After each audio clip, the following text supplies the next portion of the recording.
বন্ধুরা, আজ আমরা কথা বলবো জগদ্ধাত্রী পুজো নিয়ে।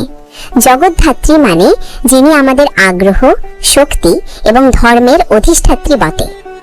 এই পূজা বাংলার বহু পুরনো ঐতিহ্য, বিশেষত চন্দননগর, কৃষ্ণনগর এবং মেদিনীপুরে খুবই বিখ্যাত। সবাই ভাবেন জগদ্ধাত্রী পূজা কেন হয়, এটির মাহাত্ম্য কি? পৌরাণিক কাহিনী অনুসারে দেবী দুর্গার মহিষাসুর বধের পর দেবতারা যখন আবার ভীত হন, তখন দেবী মহাশক্তি জগদ্ধাত্রী রূপে আবির্ভূত হন।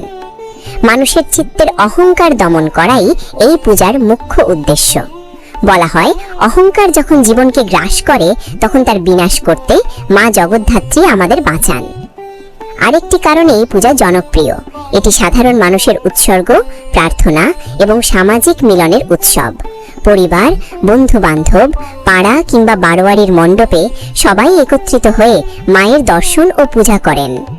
চন্দননগরের আলোকসজ্জা, কৃষ্ণনগরের ঐতিহ্য আর মেদিনীপুর সহ বাংলার বিভিন্ন স্থানে নানা সামাজিক অনুষ্ঠান হয় এই সময়ে। আজকের ভিডিওতে আপনি জানতে পারবেন জগদ্ধাত্রী পূজার ইতিহাস, কেন অহংকার দমন এবং আত্মশুদ্ধির প্রতীক মা জগদ্ধাত্রী, বাংলায় এই পূজার বিশেষত্ব ও সামাজিক প্রাসঙ্গিকতা। আলোচনা থাকছে চন্দননগর, কৃষ্ণনগর ও অন্যান্য প্রসিদ্ধ জগদ্ধাত্রী পুজোর গল্প।